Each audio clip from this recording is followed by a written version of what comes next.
This is Varghese P. Abraham, and every day at about 9 in the morning, we take a look at what the newspapers are telling us, what are the top headlines across Hindi, English, some regional headlines on the internet as well. What's the social media buzz with? What are some tabloid headlines suggesting? And it seems like we've got our day cut out for us because several debates that I can already see lining up. We'll have to choose and tread carefully as to what to do, what not to do.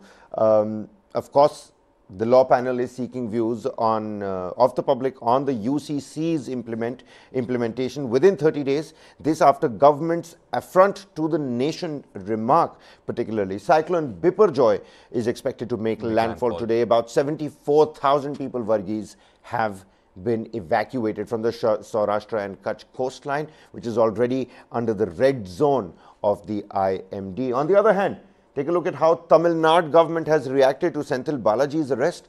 The CBI's permission, there's a general consent that the state government gives to the CBI. You know, it's always usually there. That has been withdrawn by Chief Minister M.K. Stalin. So CBI, to conduct any probe in Tamil Nadu, will now have to ask the state government. So basically, that tussle between the DMK government and the centre.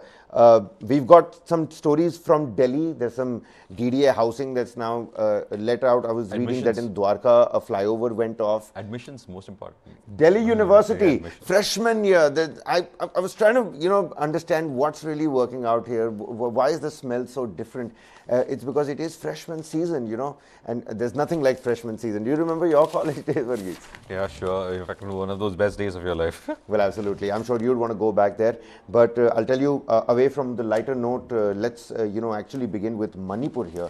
Because right here on the top page, it says Manipur flares up again, 9 killed, a BJP minister's residence set on fire.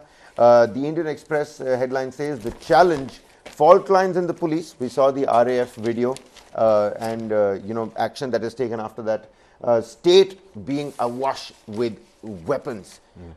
What is other newspapers telling us? Well, over here, I went through the Hindustan Times, and what they were saying is that the it was a normal headline. It was saying like, gunfight claims 9 lives, keeps Manipur on the edge. But they in fact speak about this, that Manipur police officers said that between 10 p.m. and 30 p.m. on Tuesday, a group of armed men walked into Agjung village on the border between Imphal East and Kakopi district and started shooting. All right.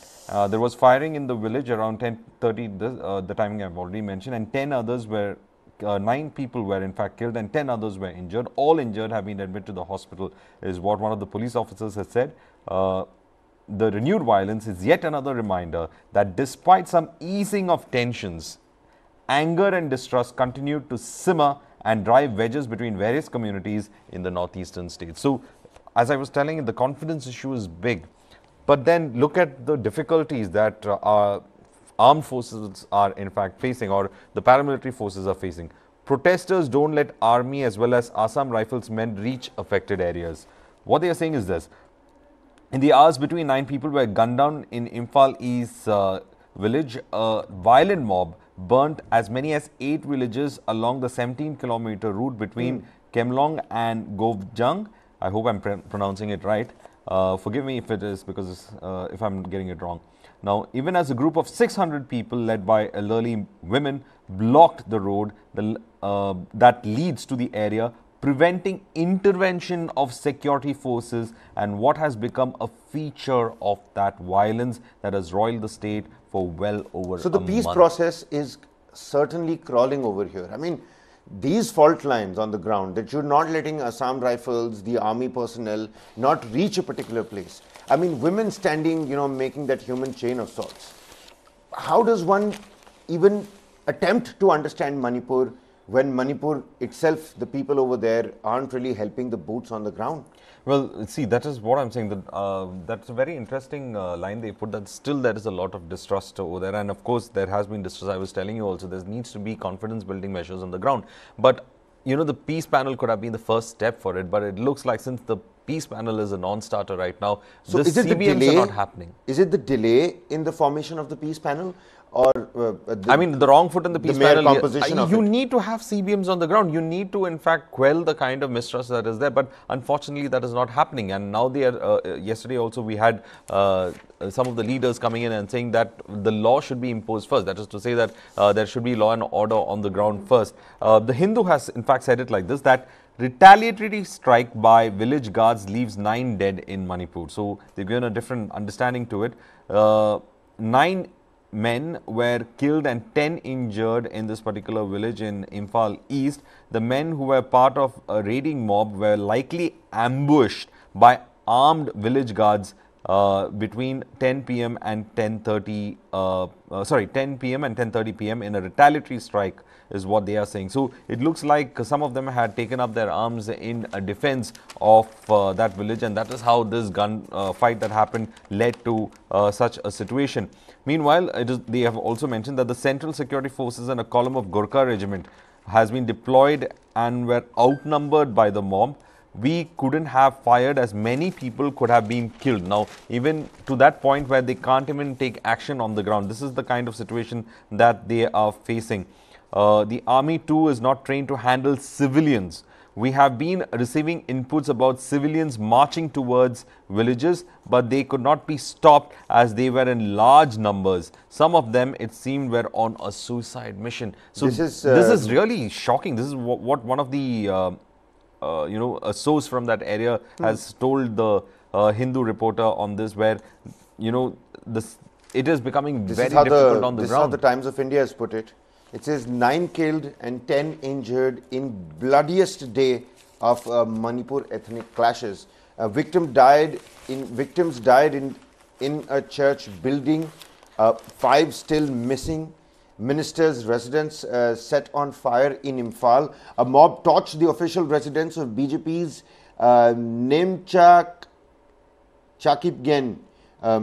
Beg your pardon if the pronunciation is wrong. Manipur's lone woman minister in Imphal's Lamphel on Wednesday. Now, this is the lone woman minister. That's even more appalling. By the time the flames were doused, a large portion of the industry and commerce minister's residence and household items were destroyed. Fortunately, nobody was injured in the process. Meanwhile, the Times of India on the front page has put out a picture. It's the funeral procession of the deceased in Kamenlok on Wednesday. Well, the same thing has been highlighted by the Hindustan Times as well. I was, in fact, raised that the statement's official home was set ablaze, but no one was hurt, is what the police are saying. And of course, they have a little more extended version of that issue that was saying that the protesters were in fact blocking roads leading to the riot-hit areas, causing it a difficult situation. So if you combine the kind of reports that are there on both, like from the source-based report that is there on the Hindu, it actually tells that it is an overwhelming situation even for the army men, because they are also facing resistance on the ground from moving from one place to the other to provide security. So how do you deal with this kind of a situation where you have protesters blocking you from carrying out your duties? Then you have them actually technically giving cover for mobs to go ahead, or armed gangs to go ahead and carry on with the violence. So I don't think so it's an easy situation even for the army, because the army, as the source rightly mentioned in that complete statement that was given, the army is not trained to handle civilians. We had that is what the thing. So the army is not trained to handle for a law and order situation, and they have just walked straight into something like this, and they have to act with so much of restraint at the moment. Well, absolutely. I mean, the anger on the ground, we talk about fault lines and passing reference, fault lines, socio-economic fault lines. These have become general, passing by remarks now. What's really happening on ground is so sensitive, you touch it and it'll explode. Take a look at this. Days earlier in Sugnu, which is east of Churachandpur, a contingent of Assam Rifles found the road dug up. When Assam Rifles personnel went to the local police station to complain, there was a verbal altercation. The policemen accused the paramilitary personnel of interfering in their work. This is police against the army. The heated exchange, sources said, even had the two sides cocking their guns before they backed down. Wow. These episodes underline the challenge the security forces are facing in Manipur as well. And just imagine, you know, columns and columns of Jawans are being lifted to Manipur, and you don't have And you can't even have a conversation without clocking with the your local gun. authorities. And until you cock your guns. I mean, this is really ridiculous in the sense that they are unable to do their duty. I mean, the central government is spending money, bringing in a whole lot of people to ensure that there is some kind of peace. They are trying to make a peace panel. They are trying to push for dialogue between communities, and you have resistance on the local level at this range. I mean, it looks like they want the violence to continue. So, who are the interested parties to continue this violence? And then you have our finest soldiers who are actually being deployed there on a law and order duty, and they are facing such immense challenges. And at the end of the day, we come to know that people on the ground are not cooperating with them, those who are supposed to cooperate with them. What's going to happen next in Manipur is actually anybody's guess right now. I'm just trying to understand that, you know, politics will happen on this issue for sure. Rahul Gandhi was quick to take to Twitter and call out the Prime Minister. The Congress party will any day call out the BJP government. You know, you've got the opposition that's rallying its support. And we also understand at the same point in time that, you know, this is a sensitive situation. It is an unprecedented situation. Never has this happened in the near past. So we don't have a playbook, a textbook, how to deal with a situation like this. See, it's unique in its own way, isn't it? It is unique in its own ways. But I think, is the government slow on its feet? The government is not so. See, they are going by the textbook. They are deploying officers. They are deploying. Of course, there are challenges on the ground. They are deploying everything as much as possible on the ground. But there is no help from the. There is no help from the local authorities. That is what it shows. I mean, if the almost my last memory that whenever there was a violence, there was at least 1,000 Jawans being lifted. They are either lifted from the Assam Rifles or they are airlifted from the army, cantonments that are there. And at the end of the day, this is the kind of response that we are trying to get. We are getting no help at all. I mean, someone is trying to restore peace, and it seems that the local level of, I think that the government of Manipur should take up these issues quite seriously, especially on the local level, because this is help coming in from the center to restore some kind of peace. Well, those joining us on the live stream over here, get down in the comment section, you know, help us understand what's really happening there. Are the army personnel, you know, facing trouble getting to various locations? We're reading about police and army personnel altercations. Don't you think that's also becoming a hurdle in this peace process? And I don't know if the people on the ground in Manipur really want peace after all or not. We're looking at almost 60 days of this unreal clash. See, Kabir, everywhere there are people, majority of them are very peaceful. But there are extremists who are the ones who make the lot of noise. And they are the ones who seem to be making the lot of noise and creating this kind of troubles. Whether it is from this tribal or non-tribals, you have extremists within both of them. So they seem to be the ones who are in fact carrying out with this kind of this thing. While the majority of people just want to return home. They want to return home, they want to be safe, they want to continue with their lives. I mean, look at the kind of destruction that has happened. Homes have been destroyed, businesses have been destroyed, and entire state's economy has been brought to the ground. It's really ridiculous to the point. And look at this, I'm just quoting one of the officers who has given a statement to the Hindustan Times. On Tuesday evening, when there were reports of mobs of 500 to 600 people burning villages, additional reinforcements of the Assam Rifles and Army were ordered to be rushed to the area. But the teams that left from Kangpoki district, around 50 kilometers from Taretkul, were stopped at the Chanung in Thargel area, which is the gateway to Kamenlok. The mob of around 600 had placed women, mostly elderly, in the front and blocked the way. So this is why the security forces are unable to enter the place. So this is a strategic human shield of sorts. Exactly. You have elderly women being placed to stop security forces from doing their duty. That's what I'm saying. Look at the challenge that they have. They have to be, kudos to the security forces for trying to navigate through these entire challenges that they are facing. I mean, they are trained to be at the borders, and yet they are taking up these challenges over here. Just imagine, this is the kind of situation that they are subjected to.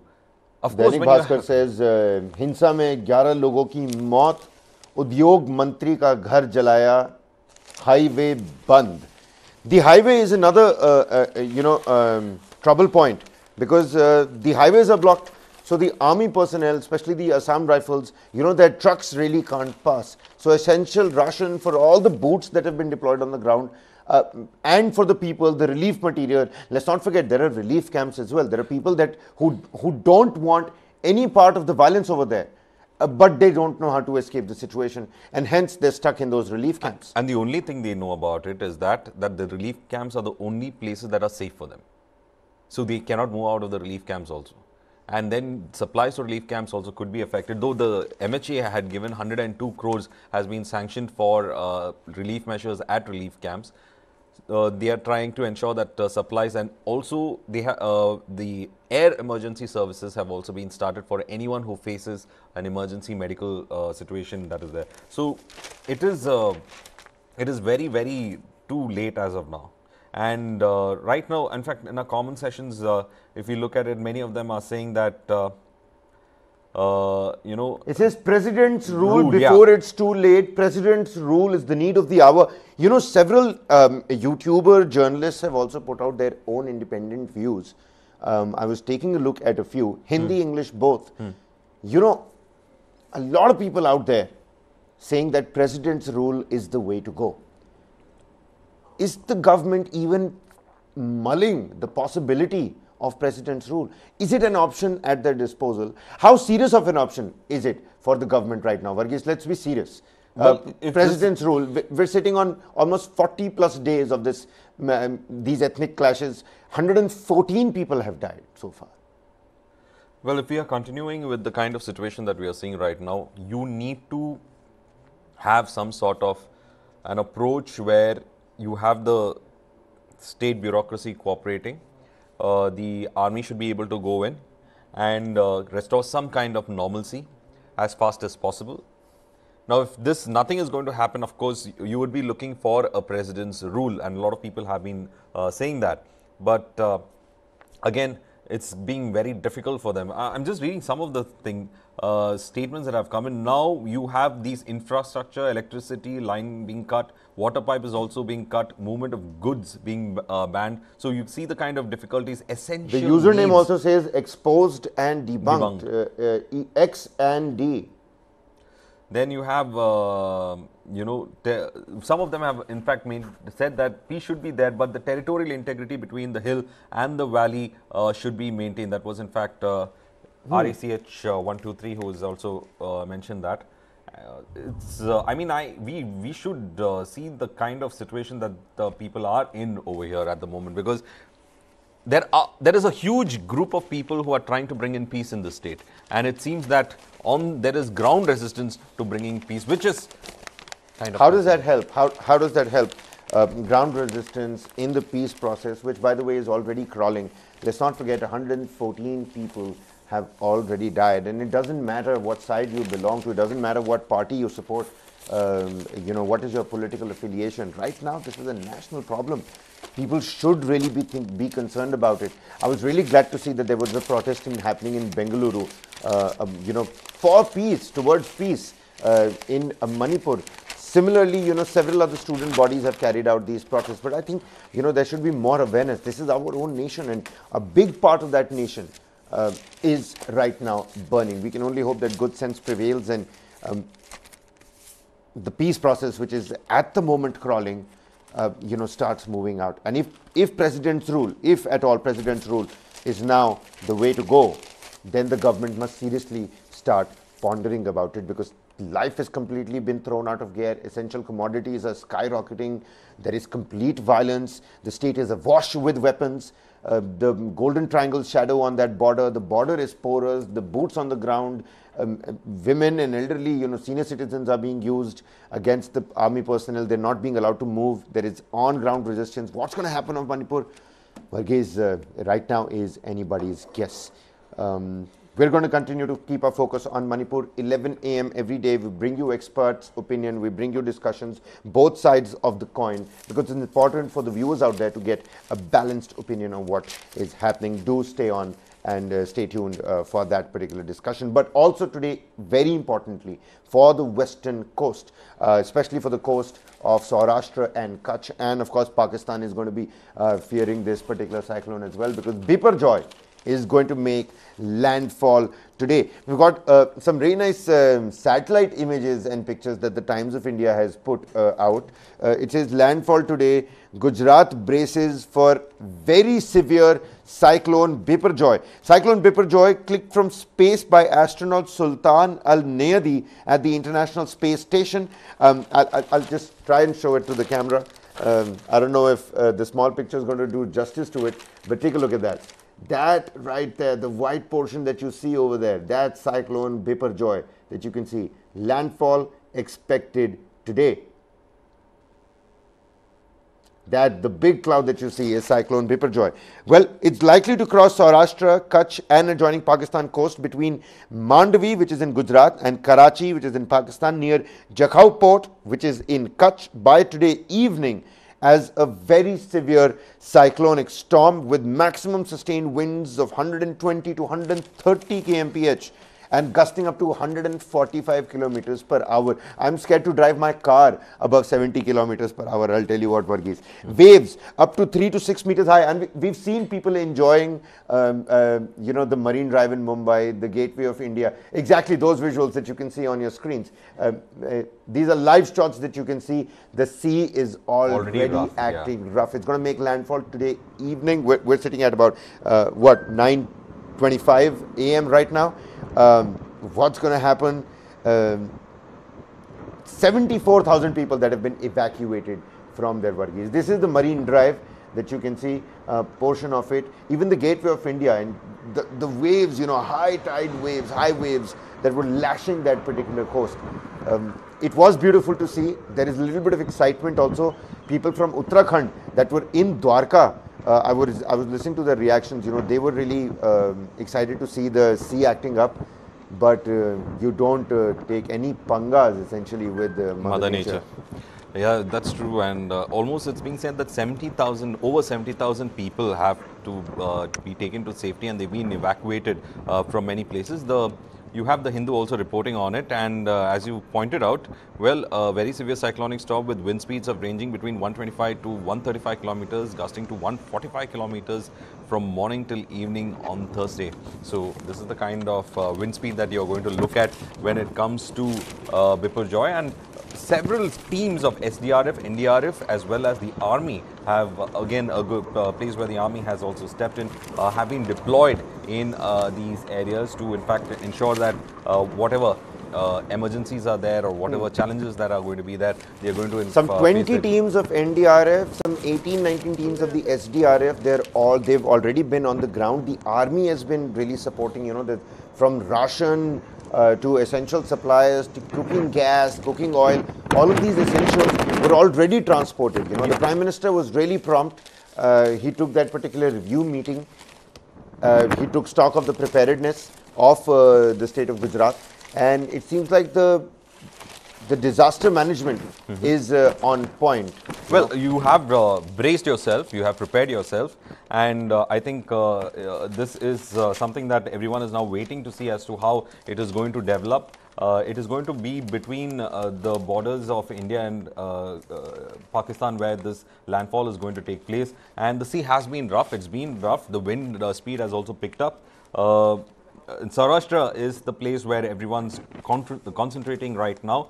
Well, the IMD has issued a red alert for the 6 coastal districts which are likely to bear the brunt of the storm after it reaches land. It predicted extremely heavy rainfall accompanied by strong winds in coastal parts of Saurashtra-Kutch region, especially in the districts of the Kutch, Porbandar and Devbhoomi Dwarka. So heavy rains lashed the coastal areas on Wednesday as a prelude to the impending cyclonic storm. There have already been 3 casualties in Saurashtra. We have also mentioned that as well. So we see that everyone is now preparing for the cyclonic weather that is there. That's what, of course, was the This is Hindu. what the Indian Express has put out, and there's a little explained portion over here as well, because even as a red alert has been sounded in Saurashtra, 74,000 people have been evacuated. We're hopeful that everything's happened in a positive light. The government has taken the right steps. The army has taken the right steps. But at the same time, there's a little explained portion. It says cyclones are no longer a threat as they were in the 90s and the early 2000s. It says for a country that gets hit by a cyclones fairly regularly, at least 2 or 3 times a year, it is not surprising that India has put in place standard operating procedures to deal with these. Cyclones are no longer as big a threat as they were till the 1990s or even the early 2000s. It was the devastation caused by the 1998 super cyclone in Odisha. The unofficial estimates of death toll range anywhere between 10,000 to 30,000 that turned out to be a wake-up call and forced the government to develop a comprehensive plan to deal with cyclones. And only yesterday, Varghese, we were talking about how the Ministry of Home Affairs and the central government have announced that 8,000 crore rupee, disaster management deal package, something for water, calamities, something for natural calamities that have to do with air. All of that. So the government is also focused in its approach when it comes to disaster management. Well, look, it is also interesting to note that they have the standard operating procedures, as you rightly pointed out. That was the wake-up call during the super cyclone in the 90s in Odisha. And let me in fact show you a very interesting picture and a small statistic. The way it has been put out, it just shows the evacuations and the teams that have been deployed. Just small statistics, and that too on the Hindustan Times. It just says, bracing for Biparjoy, and it goes saying 74,345 people have been evacuated, 15 NDRF teams, 12 SDRF teams, 500 plus teams of state road building department and electricity department. All of them have been in fact deployed when it comes to all things on the ground, because you see, first, we should understand that the infrastructure is anyway vulnerable to any natural calamity. Infra damage is what happened last time around. Also. Yeah, exactly. So, infra damage is something. So, they have been thoughtful enough to ensure that different departments who are looking into infrastructure are also deployed to ensure that probably maintenance is required, or if there is a problem with infrastructure like communication, I think they can restore it. So that is in fact an advanced thought. So as you rightly pointed out, things have gone way ahead when it comes to mitigating a storm. But yes, we have to just wait and watch as the cyclone makes its landfall, and hopefully let's see how it turns out to be. Evening today, Cyclone Biparjoy is going to make its landfall. I'm sure Twitter is going to be buzzing and flooding with visuals of, winds and, trees being uprooted, because we know that infrastructure damage is something that we have to expect. It's Mother Nature knocking on the door, a deep depression, now a very severe cyclonic storm. What's going to happen? Anybody's guess. We're well prepared. We've embraced ourselves. We've prepared for the worst. And we must now hope for the best.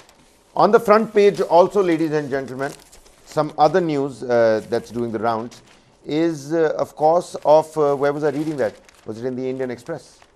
You're yes. About the law panel seeking views on UCC implementation, Uniform Civil Code. And I'd really want everybody out there who's still with us on this live stream to, get down in the comment section. Let us know what's your opinion about a Uniform Civil Code. This law panel is going to seek the views of public within 30 days on the UCC. This after government's affront to nation remark. Just reading a quick excerpt from here, Varghese.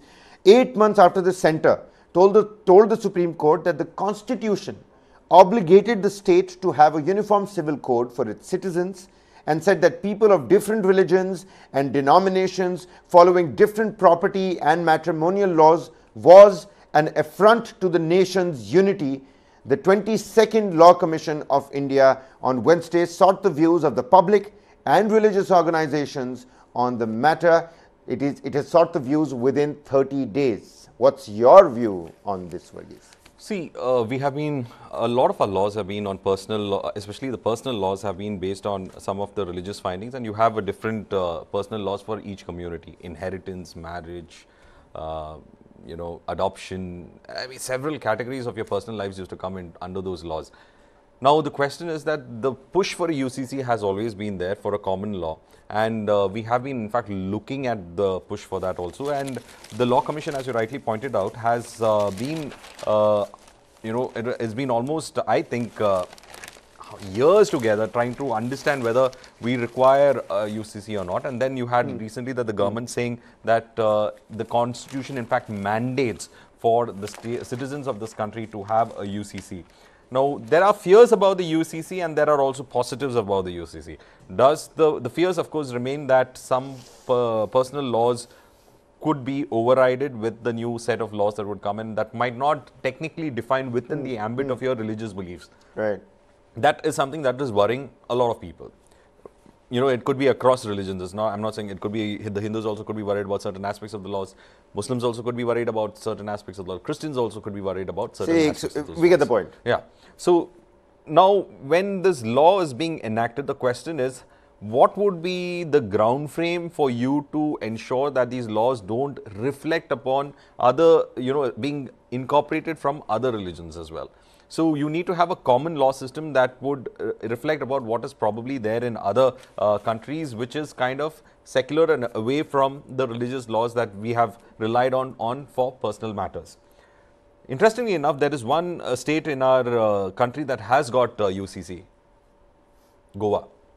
I'm sorry, I lost track of what you were saying. I was reading up, and it's so beautiful to see that we've got somebody who's saying, as I pray for peace for Manipur, my heart goes out to the people of Gujarat. May God protect you all. Salute to the armies. Love the sacrifice. But yes, my apologies. Coming back to the UCC, talking about various ethnic groups and various religious groups having their own concerns about it. Everybody resists change. Nobody likes change. You'll ask me to change my room today, maybe I'll, swelter a little bit. There are going to be hiccups here and there. But do you think something like this is the need of the hour?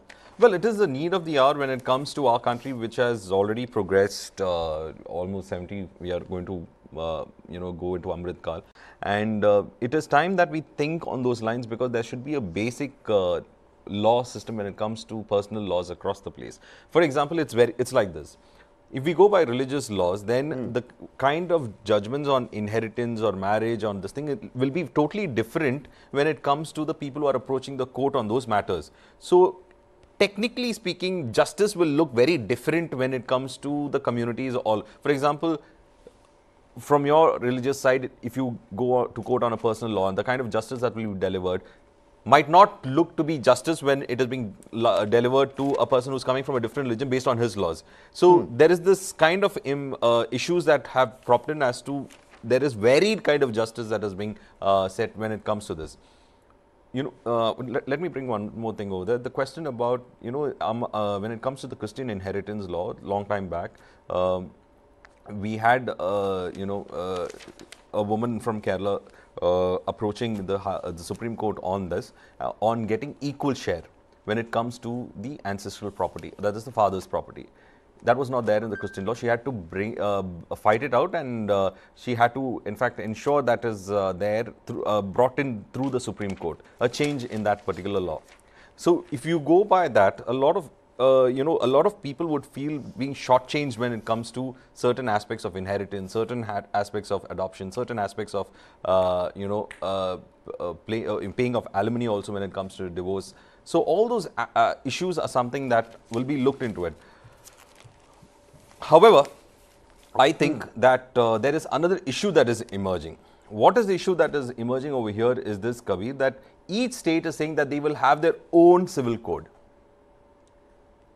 So we are not having a national civil code. Each state is saying that they will have their own civil codes. That itself is be problematic. It's interesting that because you said because Goa already has an civil code implemented in Goa, and that is from the Portuguese civil code. Like in 1867, Portugal went for common civil code and UCC, and that was extended to its overseas territories in 1869.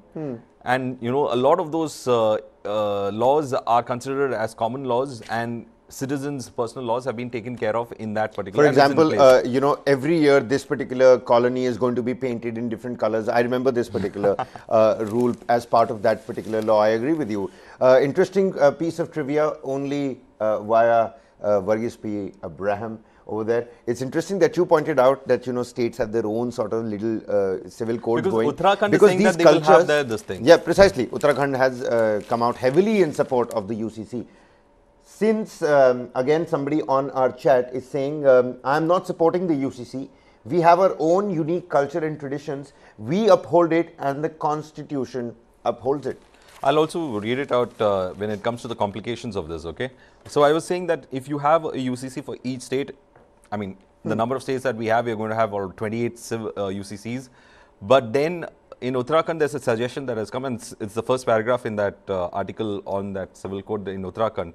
It says that Muslims should be given a choice if they want to choose uniform civil code or Muslim personal law to settle property related disputes. This was one of the suggestions given to the expert committee formed by the Uttarakhand government to examine ways for implementation of UCC in the state.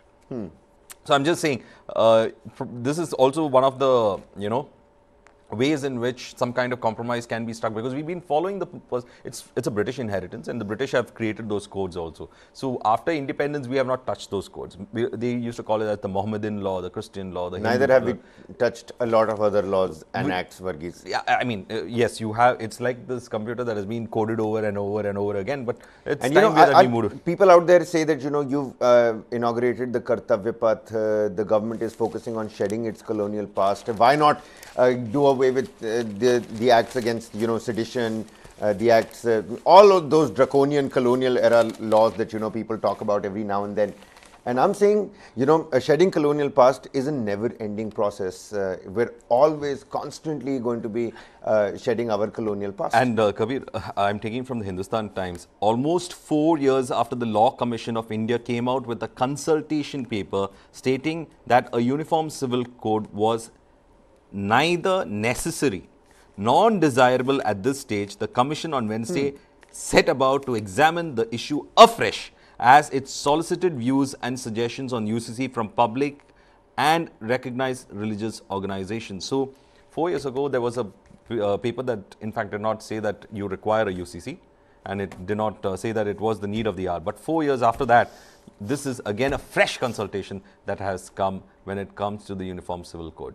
Well, 30 days, people, your views on the UCC as the 22nd Law Commission of our country asks for your views and the religious organizations' views on They are being fair. They are being fair because they want to understand the matter completely, how the UCC should be formed or whether a UCC should be formed. So I think everyone has got a chance, and they should go go into their website and, you know, just mention what you think about it. And fairly enough, in a day as ours where everybody has got internet connectivity, I think it is a very important issue when it comes to the country, and that everyone should give their opinion on this. So just go on to that commission website and ensure that. Well, very quickly, just wanted to show all the viewers, some piece of international news. A migrant boat has sunk in Greece, where 78 have at least died. Migrants arrive at the port of Kalmata following a rescue operation. That's the people who've been rescued in this particular accident. It's a migrant boat that sank in Greece and has left 78 people dead. Those are the people that have been rescued by various agencies. And Kabir, also I think that top story over there that you are holding, Belarus taking nukes, delivery of nukes, is something that I think is another very concerning. Right. Yeah. Another piece of information, if the Russia-Ukraine war is something that you're focused on at this point in time, Belarus starts taking delivery of Russian nukes as Kremlin ups Ukraine war stakes. This war is also, I mean, I just don't seem to understand. People, say this in passing reference, ki kya ho raha hai, what's happening in this world. You've got the Sudanese fighting amongst themselves. Take a look at what's happening in Manipur. Take a look at what's happening in Ukraine, Russia. I mean, is it the times? I don't know about the times, Kabir, but yeah. But let's see what's happening. Can you give us a brief on what's happening in Delhi? I mean, what's happening in the capital city? Well, as you speak, I have the city page open in front of me. All right, so in the national capital, Let's round up very quickly, some news that's going about. When it comes to politics, Arvind Kejriwal, he's met with the CPI General Secretary D. Raja, and he's on this ordinance issue against the centre. Arvind Kejriwal has really gone all guns blazing. He said, you're going to be next. And the next day, DMK Minister Senthil Balaji gets raided by the CBI. I mean, I'm not trying to connect the dots here. I'm just saying, and I'm not saying the man's a soothsayer can foresee the future, or what he says is the absolute truth. Secretaries have become bosses of elected ministers, is what Kejriwal is saying. Very quickly, Varghese, what's your view on that? Well, Kejriwal has been saying that there is another part trying to stop him from, carrying out with the governance agenda of the AAP in Delhi. And over here, he's just saying one thing in different ways, that the centre is trying to just stop him from ruling. He's just putting it in different ways. He's just saying that, look at the ordinance, you will be next. Look at how these secretaries have become. They become our bosses. I am an elected representative. They are not letting me work. I mean, it's the same. The narrative is just the same, that I am not being allowed. I am not being allowed to carry on with my duties as Chief Minister, as your elected Chief Minister of Delhi. That's the only thing he's trying to say in different words. All right. And also, race to the Delhi University begins. DU admissions. If you get a chance of grabbing a copy of the Indian Express, very neatly, very nicely, it's been laid out there. Race to DU begins. Admissions open for 71,000 undergraduate seats. This right here is the application process that has been laid out very cleanly, very clearly for anybody that's got any problems in understanding. It's got in the bottom. It's got its it's got the timeline, what's happening. 71,000 UG seats, 78 UG programs, 198 BA program combinations, 13,500 postgraduate seats, 77 PG programs. Application fee rupees 200 for the SED category, rupees 100 for the SED category, the seat allocation, the mid-entry point, how to apply, everything is out there. And I'm sure, students are going to be thronging the streets of Delhi University. I remember my days in the Delhi University. Getting an admission into the prestigious Delhi University. I'm certainly going down. I think that's something that page should, I think everyone who is aspiring to get into DU should have a hold on that page. Definitely. All students out there, please get a hold of that page. Or that know people who've just crossed their 12th grade and are looking for colleges. This is the place to go. Not advertising for the Indian Express. I'm sure the Times of India has come up with their own cool infographic on how admissions are being done. But really get out there, get the knowledge. CUET, it's a new entrance test formula. That's also there. Also taking a look at some other news from Delhi, it says 5,000 flats up for grabs in Jasola, Rohini under the DDA housing scheme. Also, a man, Dilshad, whose brother Naushad, he's been talking, these two brothers, one of them died in police custody. They were essentially, dhobis. Who used to wash the clothes of the police department as well, and the police have bashed up and beat one of his brother to death. Are they saying allegedly custody death? Yeah, police custody death, alleged police custody, death in police custody. What have we not done for those cops, says the kin of man who died in police custody. This in the Indian Express. And of course, I'll show this picture real quick as well.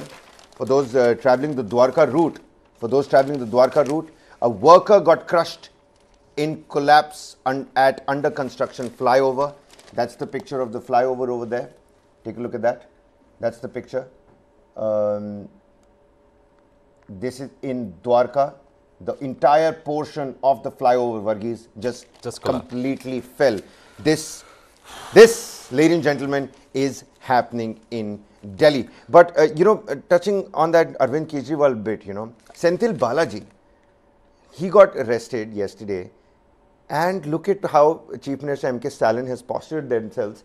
M.K. Stalin has asked the CBI to ask every time it wants to conduct any probe now in Tamil Nadu.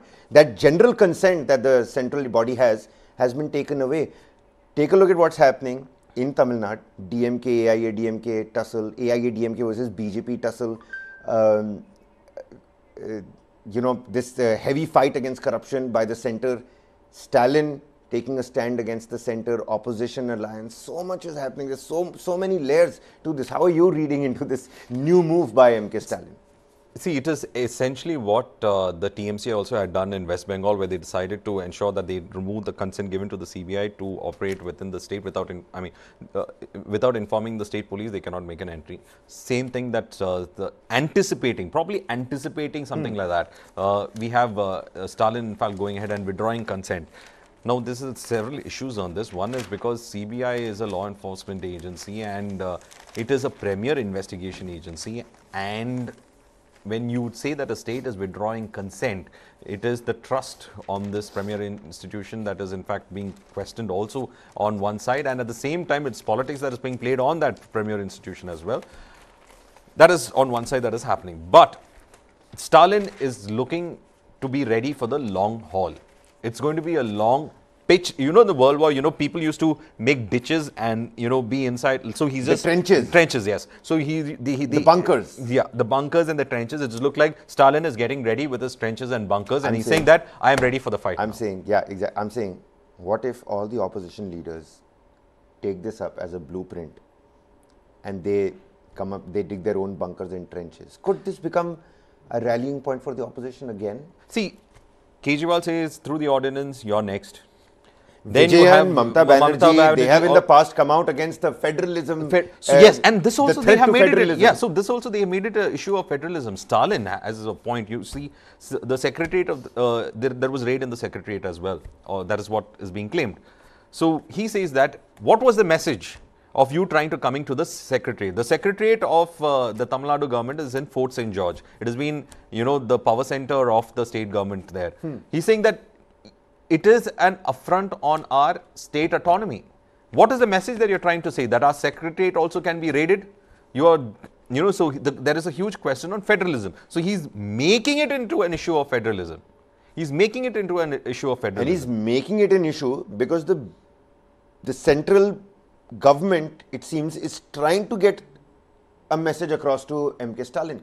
Because what happened with, Senthil Balaji, that 18-hour-long questioning, him crying, him going out there. Take a look at that. He's expecting some cardiac ailment also. There's some surgery that is expected right the next day. Bypass surgery. They did an angiogram and then they have suggested a bypass surgery as well. All of this has happened. So you know the kind of tools and mechanisms that are at play behind the scenes as well. Also, see over here another issue that the allegations are also on. The allegations are also on. From his time as an AIADMK leader. Annamalai has gone all guns blazing against the BJP, against the AIADMK, for saying that Jayalalitha's time was the most corrupt time. He's also given a clarification that he has got respect for it when he was talking about certain ministers who were engaged in the kind of corruption that he was trying to highlight. But over here, Kabir, the issue is that, what is the issue? The issue is the arrest of Senthil Balaji for corruption, or issue is the politics behind that arrest. If any common man would look into it, it seems to be a very simple kind of a thing that, the courts have cleared the decks for his prosecution. ED registers, money laundering case, the 2011 to 2015 cash for job scam, investigations going into it. It looks like a complete normal law process taking place. What politically it becomes significant is the timing.